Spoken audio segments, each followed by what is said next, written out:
Bienvenue sur Horizon News, la chaîne qui décrypte l'actualité chaude et brûlante en Afrique. Vous informer vite, bien et sans détour, c'est notre engagement. Chaque jour, nous vous apportons des informations vérifiées, des analyses percutantes et des sujets incontournables qui font vibrer le continent. Politique, société, économie, faits divers ou événements majeurs, tant rien ne nous échappe. Restez connectés pour ne rien manquer de l'Afrique en mouvement. Abonnez-vous pour être toujours à la pointe de l'info. Bienvenue sur Horizon News, votre chaîne dédiée à l'actualité africaine. Vous informez vite, bien et sans détour. Ce soir, plongez dans le bilan politique explosif du Bénin en 2025. Révision constitutionnelle surprise créant un Sénat, tentative de putsch avortée du 7 décembre qui a secoué le pays, préparation fiévreuse des élections 2026 et les hauts et bas sociaux sous Patrice Talon. Nos experts décryptent ces moments clés qui ont marqué les Béninois. Restez jusqu'à la fin pour des analyses inédites et des vœux pour 2026. Abonnez-vous à Horizon News, likez et partagez cette vidéo pour ne rien rater des prochaines actualités brûlantes. Merci donc pour votre fidélité. Merci de vous être installés.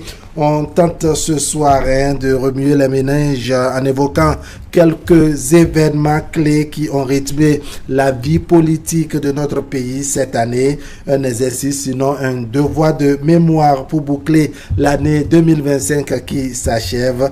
Des hauts et des bas, des grincements de dents, sans oublier les moments de joie. Tout cela a mouvementé le quotidien des Béninois ces 12 derniers mois. On verra avec nos invités ce qui a essentiellement retenu leur attention. On est entre confrères ce soir. Moïse Novignon, bonsoir. Bonsoir, Wahab. Merci bonsoir pour votre aux téléspectateurs surtout. Merci beaucoup. Vous êtes en face de Aziz Adam Soulé, journaliste également. Aziz Adam Soulé, bonsoir. Bonsoir à vous, Wahab. Bonsoir à mon co-débatteur. Bonsoir à tous les amis téléspectateurs de Canal 3 Bénin. C'est le 31 décembre et vraiment je note que vous êtes sur votre 31. Vous êtes très bien habillé. Merci, cher Wahab. Situation oblige, mais bon, je pense que c'est pour la bonne cause. D'accord. Allez, je vais voir avec Moïse Novillon. Quels sont les événements politiques, sur le plan politique, qui ont retenu votre attention, pêle-mêle comme ça, pour cette année 2025 qui s'achève? Comment s'amuser déjà à le dire, même avant l'entame de l'émission. Il y a tellement d'émissions s'il fallait. Et il y a tellement de situations, de sujets, effectivement, qui ont animé la vie politique au Bénin au cours de l'année 2025. Et s'il fallait s'attendre sur chaque détail, on ne finirait pas de parler. 2026 va nous retrouver ici. Effectivement, puisque c'est dans quelques heures d'ailleurs. Et donc, j'ai quand même fait l'effort un tout petit peu de voir, si je peux rassembler en 3 voire 4 grands groupes les événements qui ont marqué l'année 2025 au plan politique. Il y a forcément et obligatoirement le processus pour la participation aux élections de 2026, notamment les élections communales et législatives tout à l'heure en janvier, et également l'élection présidentielle plus tard en avril et peut-être en mai 2026. Il y a également le sujet de révision constitutionnelle. C'est un sujet phare, c'est un sujet majeur. On ne peut pas parler des événements qui ont marqué effectivement l'année 2025 sans revenir sur ce sujet-là, sur le plan politique bien sûr. Il y a également le putsch manqué du 7 décembre passé. Ce sont des faits un peu plus récents quand même pour que cela puisse être encore vif dans les esprits et qu'on puisse effectivement en parler peut-être si on veut, si on a le temps de rentrer dans la profondeur des choses. Mais il y a également des faits politiques qui n'ont pas dit clairement leur nom, qu'on n'a pas forcément vu venir. Par exemple, la réorganisation de la chefferie traditionnelle.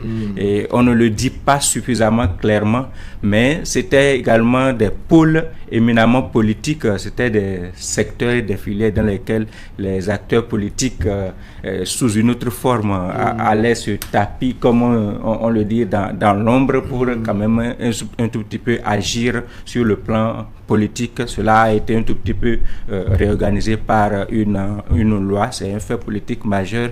Et il y a également un autre fait que j'aime bien évoquer, surtout dans notre corporation avec certains confrères, qui est intervenu, je pense, en avril 2025, si je ne me trompe pas, sur un décret. C'était purement un décret présidentiel qui avait annoncé comment il fallait réorganiser le fonctionnariat politique, les fonctionnaires politiques, comment il faut les réutiliser, les reclasser, et qui Et je m'amusais à dire à certains amis quand ce décret-là avait été pris par le chef de l'État que cela annonce un grand événement qui devrait forcément intervenir avant l'élection présidentielle de 2026.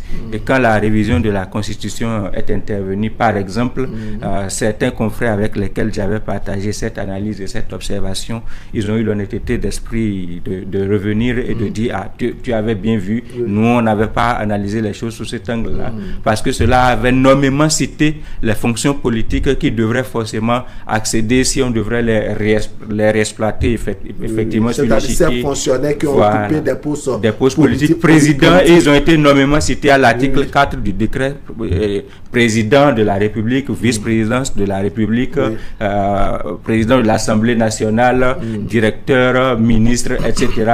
Ça a été expressément cité comme cela, et si on doit les utiliser à d'autres fonctions, ce ne serait pas à des salaires inférieurs à des niveaux vraiment inférieurs à ceux qu'ils occupent déjà. Donc il fallait forcément les réutiliser ailleurs. Et quand j'avais vu à un niveau soit supérieur ou égal, forcément, voilà. Et donc quand j'avais vu cela dans le temps, c'était en avril, j'avais attiré l'attention sur le fait que ça veut dire forcément qu'il doit avoir. Effectivement, dans ce relevé des conseils des ministres, c'est passé presque inaperçu. C'est passé inaperçu. Beaucoup de politiciens et 4-6 mois après, la question de la révision de la Constitution est intervenue.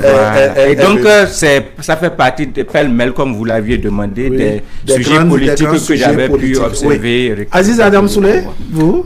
Oui, mon confrère faisait bien déjà d'évoquer le sujet phare, justement, comme il a si bien dit, revenir sur les faits marquants de 2025 sans évoquer, par exemple, ce projet de révision constitutionnelle, c'est carrément passé à côté du débat.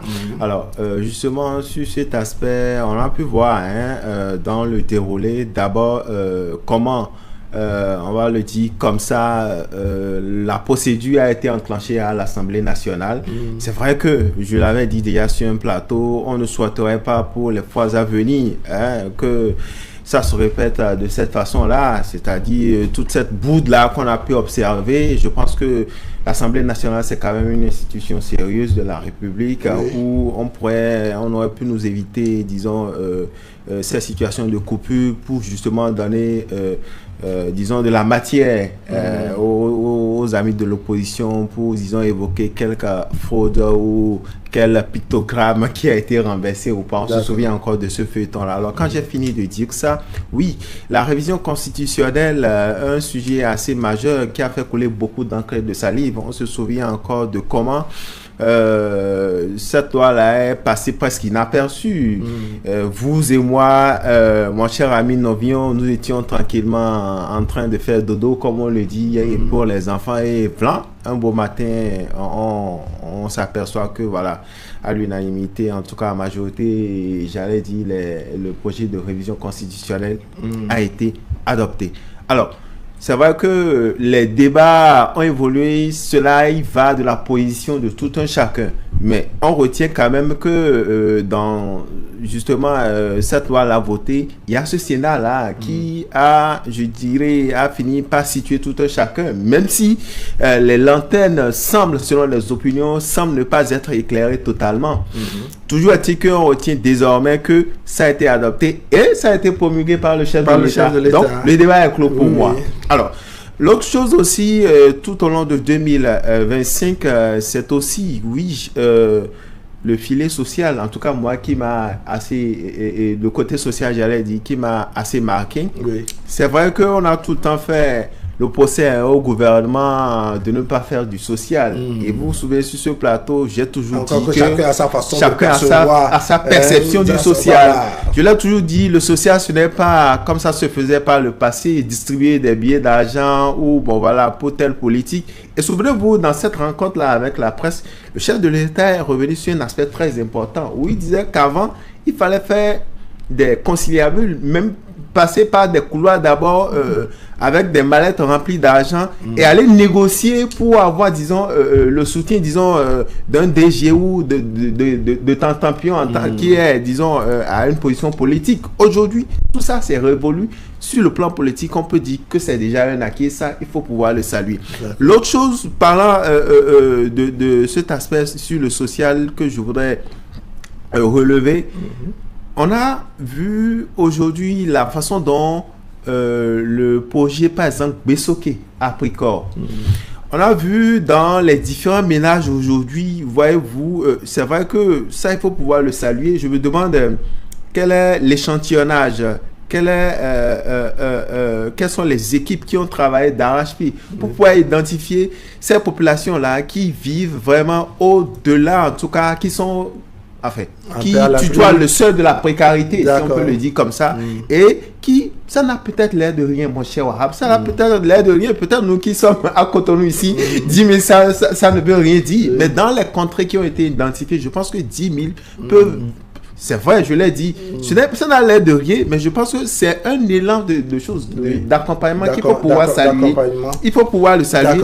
Et l'autre chose aussi, ça, là, je me désole carrément parce que citer d'autres aspects sur le social, parce que là, par exemple, quand nous avons des routes, quand nous prenons par exemple des avenues et nous allons très rapidement, alors que d'aucuns estiment que la route ne nous donne pas à manger. Oui, la route ne donne pas à manger, mais la route peut nous permettre de manger parce que ça nous permet, par exemple, de gagner en temps, si pour un rendez-vous ou pour un business, ça vous permet rapidement de gagner du temps. Donc ça aussi, pour moi, Aziz Adam Souley, c'est un aspect du social qu'il faut pouvoir saluer. Encore qu'une route bien faite, durable, n'est-ce pas, nous permet ça vous permet d'économiser parce que vos engins, vos véhicules, d'avoir moins de rendez-vous avec les mécaniciens. Bon, voilà, c'est ce que je ne voulais pas dire directement.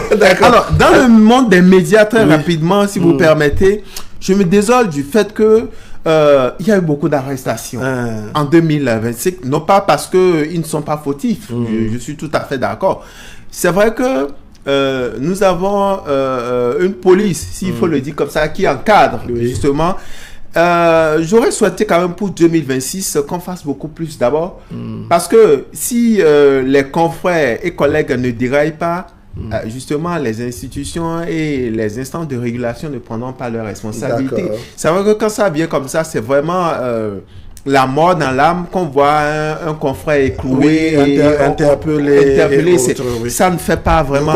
ça ne nous rend pas fiers davantage. On va d'abord en termes de nettoyage dans les écuries. Bon, je veux espérer que l'église sera vraiment ramenée au milieu du village.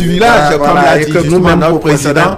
Des médias, il faut qu'on fasse vraiment de professionnalisme pour s'éviter vraiment et qu'on se montre très respectueux, n'est-ce pas, des tests qui régissent notre corporation. Allez, il y a, comme vous l'avez tous souligné, beaucoup de choses. Si on commence à évoquer, on ne va pas quitter ici, parce que moi, je me souviens également de cette chaleureuse affaire de l'ancien ministre des Mines, Paulin, de cette tentative de divorce du PRD avec justement Adrien Moubedi, j'allais revenir sur le renouveau. Tous ces éléments, n'est-ce pas, ont bousculé ou agité un peu le quotidien des Béninois, l'actualité dans le milieu politique. Quand on résume tout ça, on se demande aujourd'hui quel est l'état d'âme des citoyens béninois, parce qu'on a encore en mémoire, vous évoquez le processus électoral, la question de Sodjinou, n'est-ce pas, au niveau du parti, les démocrates, sans oublier la désignation sans grand bruit du duo au niveau de la mouvance. Au niveau de la mouvance aussi. On retient quoi concrètement en termes de sentiment des citoyens à l'heure actuelle? Il va être très difficile d'apprécier le sentiment de tous les Béninois parce que ça fait environ 14 millions si on s'en tient aux données officielles qu'on a depuis quelques temps déjà. Et donc ça va être très difficile de pouvoir rendre compte de l'état d'âme de la majorité des Béninois, surtout si on rentre effectivement sous le prisme de l'analyse en termes de participation, par exemple, comme vous aviez commencé par vouloir le faire tout à l'heure, les militants de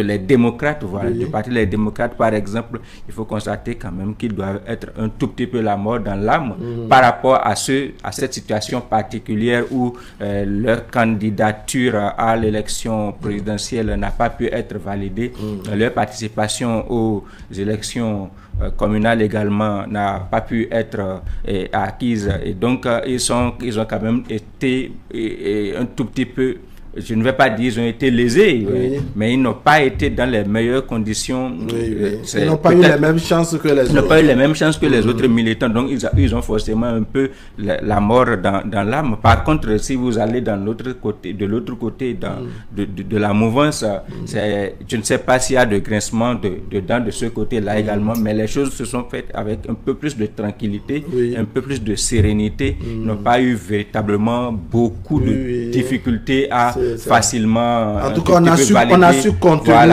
on a su contenir les frustrations à ce niveau et tout est allé, et on peut se dire que ça passe comme sur des roulettes pour cette franche partie de la population. Alors, mais si on vient également du côté du push manqué, peut-être là également, on a eu différents sentiments.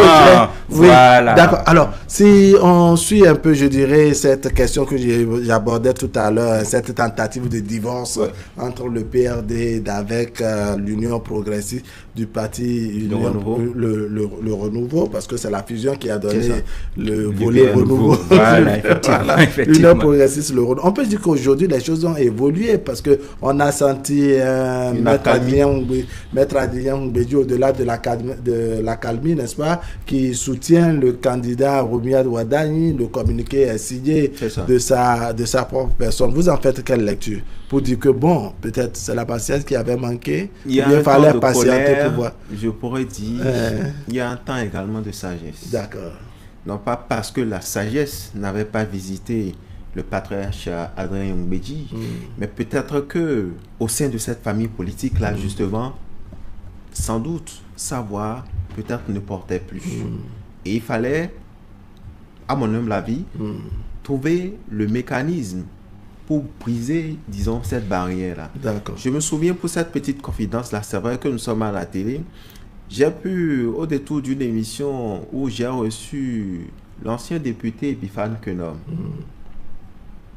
Et je pense que c'était l'occasion tout trouvée pour lui pour, disons, se vider véritablement. Et après, on a pu constater qu'au sein de ce même parti politique-là, au sein de l'Union progressiste, le Renouveau, parce que des mois après l'émission, je lui ai posé la question aujourd'hui, comment ça va au sein?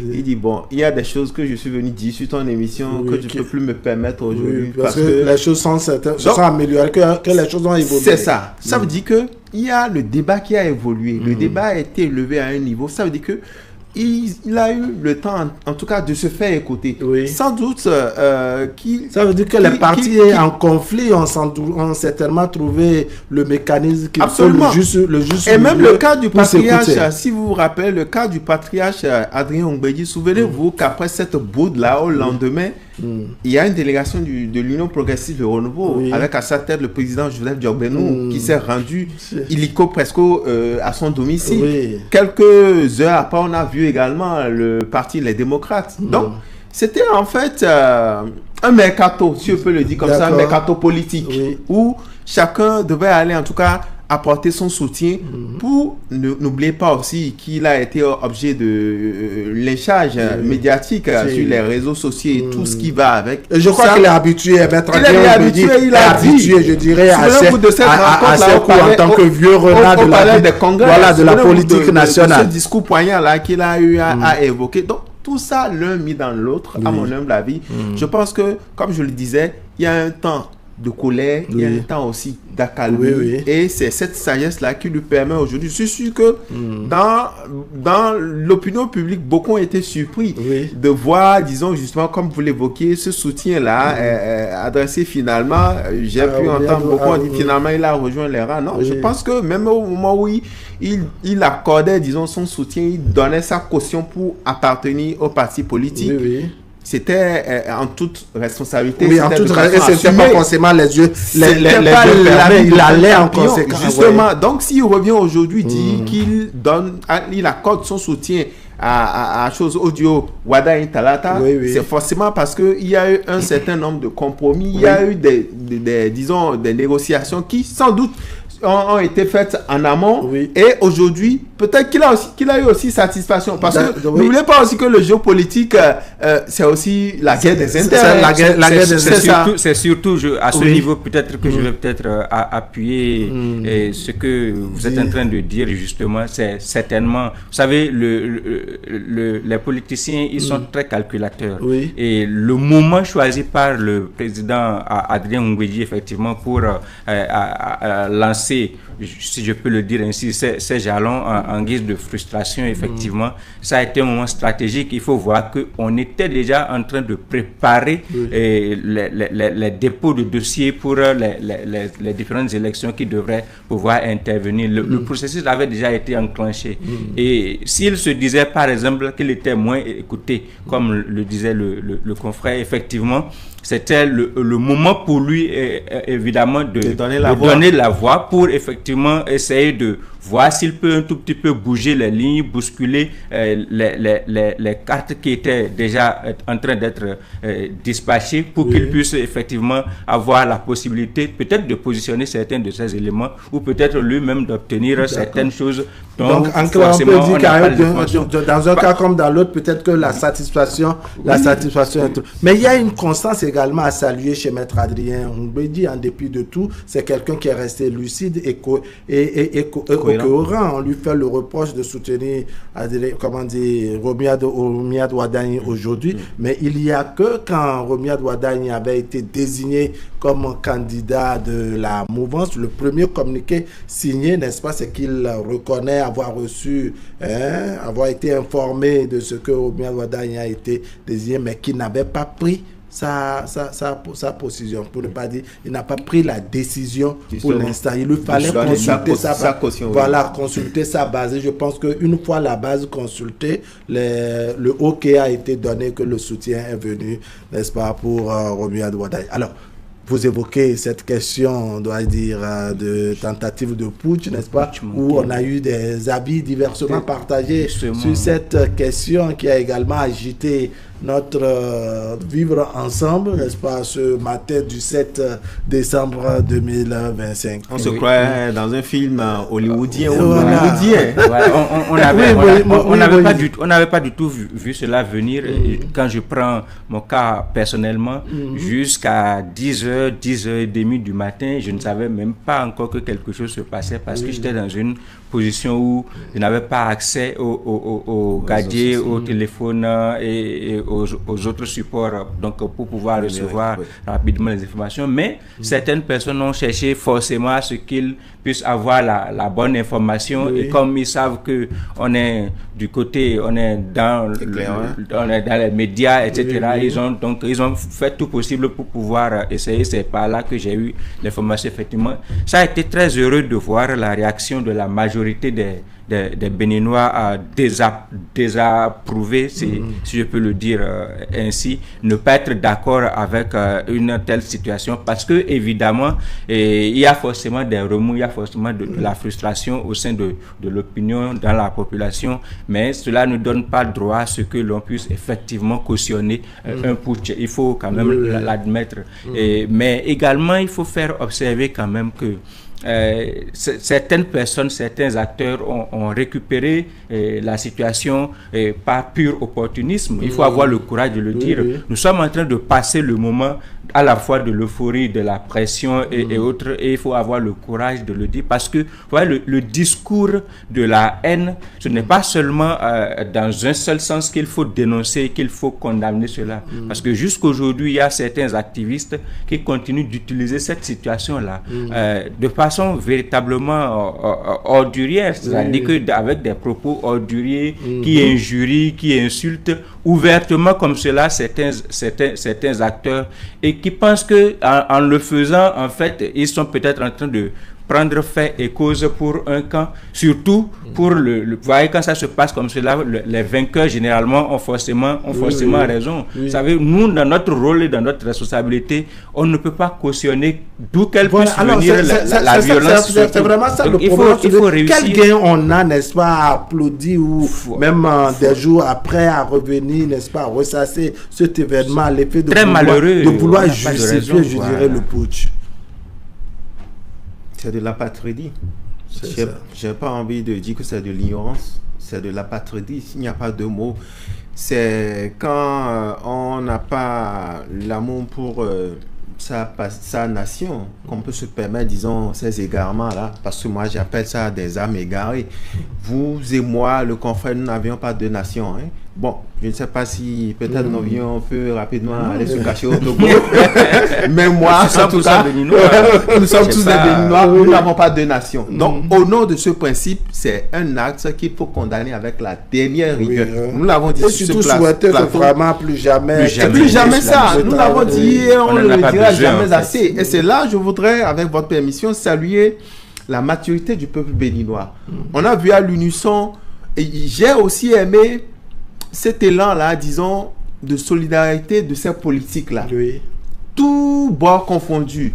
J'ai aimé, disons, cette fermeté-là avec laquelle, à l'unanimité, tout le monde a pu dire non à ce jeu, j'ai pas envie de dire enfantin, mais qui allait nous coûter très cher. D'accord. Alors, puisque nous sommes en train de prendre les thématiques pêle-mêle comme ça, on ne peut pas écarter également ce dernier message du chef de l'État sur la santé du pays, sur la santé du pays, n'est-ce pas, tout récemment devant la représentation nationale. Des mots forts ont été prononcés, forts dans le sens positif, bien entendu, du terme. Vous en faites quelle lecture aujourd'hui? J'ai déjà eu l'opportunité ici même de faire le débat, de revenir un tout petit peu sur le fil conducteur du message du chef de l'État. On a même entendu une portion également de cette déclaration tout à l'heure dans notre édition de 19h30, mais on a noté, hein, comme on le dit, n'est-ce pas, que le chef de l'État s'est accentué sur le volet politique, mais reconnaît que l'esprit, pour ne pas dire notre état d'esprit, l'état d'esprit des Béninois a désormais changé. Vous en avez là. Et oui, c'est surtout ce que j'essaye d'expliquer peut-être à certains amis et peut-être également ici. Je dis que pendant longtemps, on a normalisé certaines choses qui n'étaient pas du tout normales, certaines choses qu'on ne devrait pas faire, qu'on faisait et que à un moment donné, c'est devenu des principes. Et que pendant longtemps également, surtout sur les 10 ans au début du mandat du président Patrice Talon, on ne l'a pas beaucoup compris parce que effectivement, ces réformes, effectivement, et ces actions devraient bousculer certaines de ces habitudes-là. Et on n'a pas rapidement lu que on était en train de revenir vers un tout petit peu ce qui relevait du domaine de la norme. Enfin, beaucoup d'actes ont été posés, beaucoup de choses ont été faites et qui ne sont pas en réalité des atteintes, par exemple, à la démocratie, comme on a voulu le prendre au début, parce que en vérité, les dispositions étaient là dans les tests.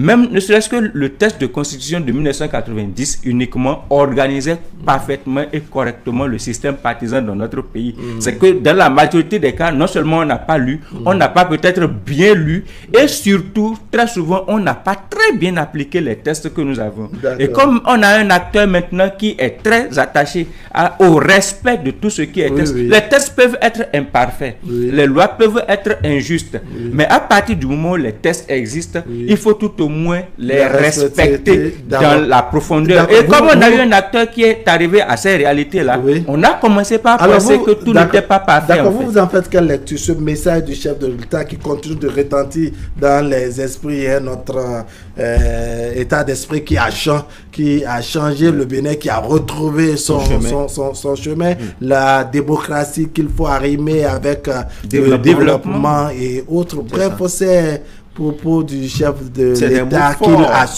qu'il assume en dépit, et qui regrette également, n'est-ce pas, en dépit du fait qu'il dit avoir donné le meilleur de lui-même, regrette n'avoir pas tout réussi. Oui, ce qui est normal, comme tout être humain, on ne peut pas avoir la prétention d'avoir tout accompli. Peut-être que vous êtes dans une direction, vous savez peut-être le point d'arrivée, mais vous n'êtes pas tous censés voir ça de la même façon. Le confrère évoquait justement cet aspect-là, qu'à l'arrivée, ou plutôt au départ, on ne voyait pas forcément là-haut Patrice Talon conduisait la BAC Bénin. Mais aujourd'hui, peu au pro, on peut reprocher, oui, certaines choses, mais je pense, je l'ai dit la dernière fois, et au moins l'humilité de lui reconnaître qu'il a fait bouger les dignes au Bénin sur beaucoup différents aspects. Oui, la teneur, la quintessence de ce discours-là du chef de l'État, vous l'avez dit, ça continue par résonner. Et quand un Patrice Talon dit, par exemple, que le Bénin a retrouvé son chemin, et c'est ça le confrère évoquait tout à l'heure. Le chef de l'État évoque cet aspect parce que avant, par exemple, un politique pouvait se permettre, sans l'absence de la criette, par exemple, d'aller demander à son comptable, disons, de signer un chèque pour que le week-end, c'est la Java dans sa localité, pour peut-être une campagne précoce à préparer. Mais aujourd'hui, quand on entend cri et être en même temps, chacun se range.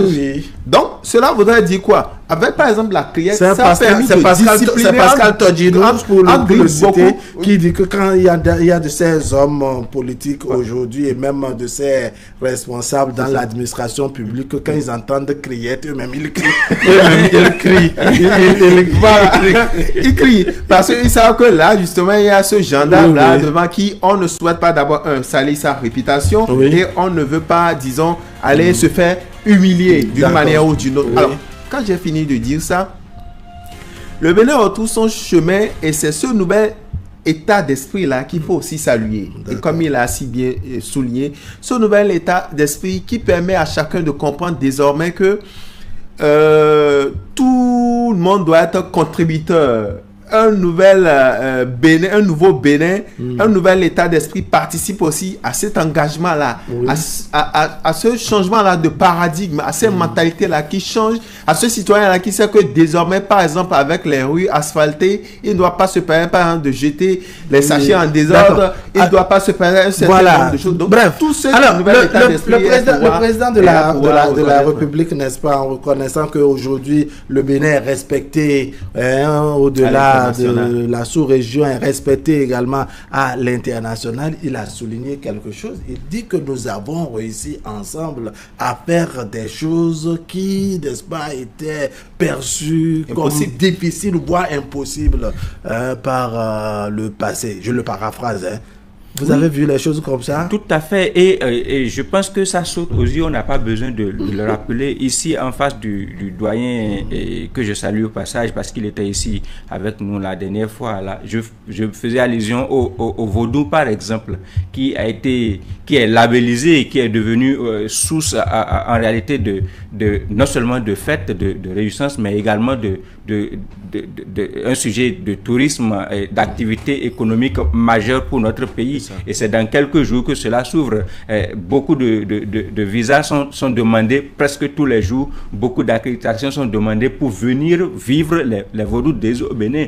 Par le passé, par exemple, c'était un sujet de peur. C'était un sujet de stigmatisation pour les Béninois. Quand ils te présentent quelque part, on t'identifie directement au vaudou et en même temps à la sorcellerie. Vous voyez comment on n'est pas venu à changer. En réalité, c'est pourquoi c'est ce que redorer le blason, à utiliser une situation qui était jusque-là resté comme un problème pour les citoyens, pour le pays, voilà, est devenu maintenant une identité, un sujet d'attraction qui fait venir les gens au Bénin. Mais également, même sur le plan politique et par rapport à la démocratie, vous savez, il n'y a pas en réalité un modèle démocratique figé qui ne puisse pas évoluer, qui ne puisse pas progresser. Le chef de l'État a mis l'accent là-dessus. Nous avons trouvé notre modèle dont il est en train de parler. C'est que nous avons trouvé... C'est le Made in Bénin. Oui, le Made in Bénin, que les gens peuvent venir également copier, qui peut inspirer également. C'est déjà la fin de l'année, n'est-ce pas? On va se souhaiter... Ça va très vite. Oui, ça vraiment. Et votre vœu sera en même temps votre mot de conclusion. Allons-y. Oui, ça a été un plaisir en tout cas de partager ce plateau avec beaucoup de confrères. Merci à vous également, Wahab. Merci à toute l'équipe de Canal 3 Bénin, à son directeur général, à toute l'équipe de la régie. Souvent que nous ne saluons pas sur la Gasaki, justement, nous sommes mis en lumière. Bon, coucou à toute l'équipe de la régie. Et en quelques mots, je voudrais vraiment dire merci à tout le peuple béninois. Soyons confiants en l'avenir et que justement ce nouvel état d'esprit puisse gouverner tout un chacun, paix, joie dans les cœurs des différentes familles, que la paix soit. Moïse. Oui, à la suite du confrère, effectivement, je voudrais saluer toute la maison Canal 3, à partir de la direction jusqu'au dernier employé de la maison. Vous saluez également pour effectivement la confiance régulièrement renouvelée. Et je voudrais également profiter peut-être pour saluer ma famille également, ma famille au plan personnel, père, mère, et enfants, etc.